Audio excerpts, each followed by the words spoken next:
লালু বাতি যে লালু রে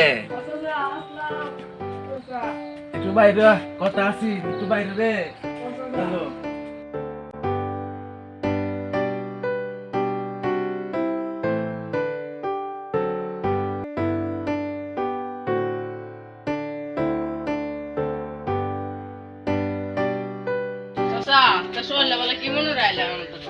আরে বাতি যে তোর দ্বারা আইছিলাম শরীরটাও একটা বেশি ভালো না তখন কিছু গাছের মধ্যে লাগাইছিলাম রসের লাগে ভিতরি লাগাইছিলাম তোর একটু যেমন লাগে একটু দেহন লাগে এটি আমারই একলা মানুষ আমি কেমনে কি করি ও তা শাশিতে গেছে গা বাপের বাড়ি কোনো না এটা শর্মের কথা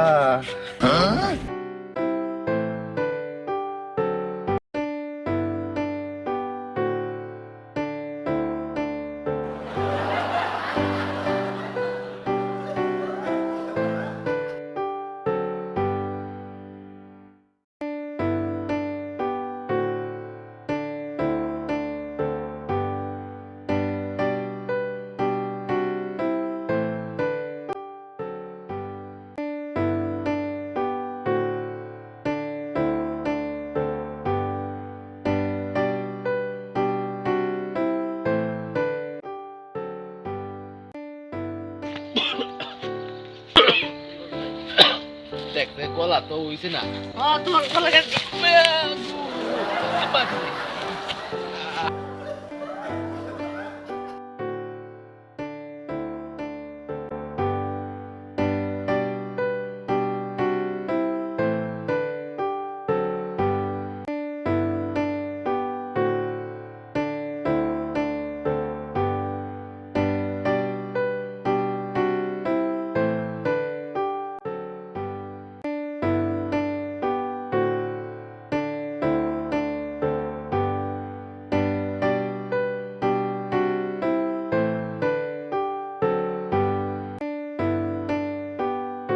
খেজুর গাছের লগে যে একটা খেজুর বাগান না যে মানিক কাকা চাচা এর খেজুর গাছের কিন্তু ভাই ভাই রস হচ্ছে খেজুরে গদি বাতি যে চাচা অবশ্যই বুঝাইছি একটু সেরোটা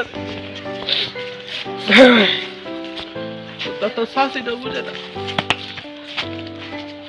এবার বললাম কিছু মানে খেজুর গাছের চোখটা একটা মারো নেই না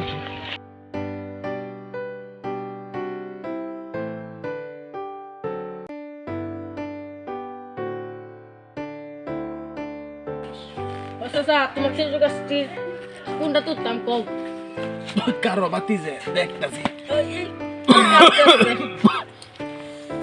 খেজুর গাছ তো দুইটা আরে পেটি মধ্যে বইছে না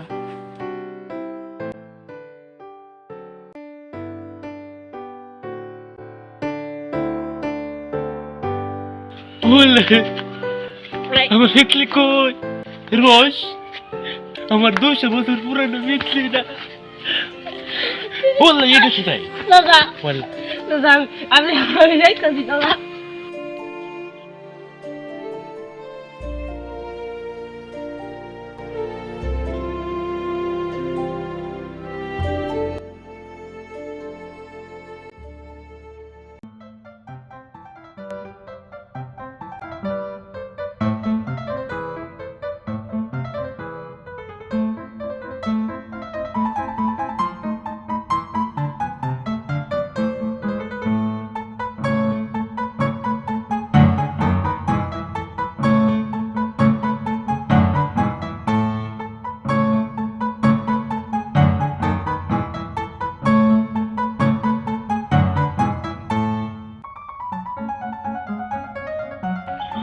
কি বাড়ি রে বাবা কি বাড়ি সেই বাড়ি রে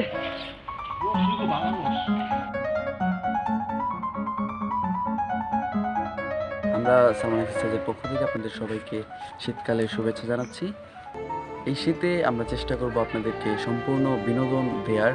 আর এই নাটকটার মূল উদ্দেশ্য হচ্ছে যে যেহেতু তিনি ছোট মানুষ, আপনারা দেখেছেন লাস্টে যে ছেলেটা রস চুরি করে খেয়েছে, সো এগুলো নিয়ে মাইন্ড করার কিছু নেই, যেহেতু ছোট মানুষ এগুলো করতেই পারে, ইনশাল্লাহ এগুলো আস্তে আস্তে বুঝে যাবে।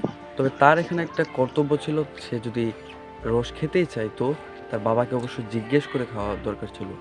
নাহলে আপনারা দেখেছেন সে কিন্তু তার বাবা হার্ট অ্যাটাক করেছে, যেটা স্বাস্থ্যের জন্য খুবই গুরুতর এবং তিনি কিন্তু মারাও যেতে পারতেন। সো আমাদের সেই বিষয়টাকে লক্ষ্য রাখতে হবে এবং এই শীতকাল পুরোটা আমাদের সাথেই থাকুন এবং সালমান এক্সারসাইজ চ্যানেলটিকে সাবস্ক্রাইব করে আমাদের সাথেই থাকুন। আপনারা নতুন ভিডিওর আপডেট যেন সরাসরি পেয়ে যান আপনাদের ফোনে। সো আর কিছু বলার নেই। আসসালামু আলাইকুম।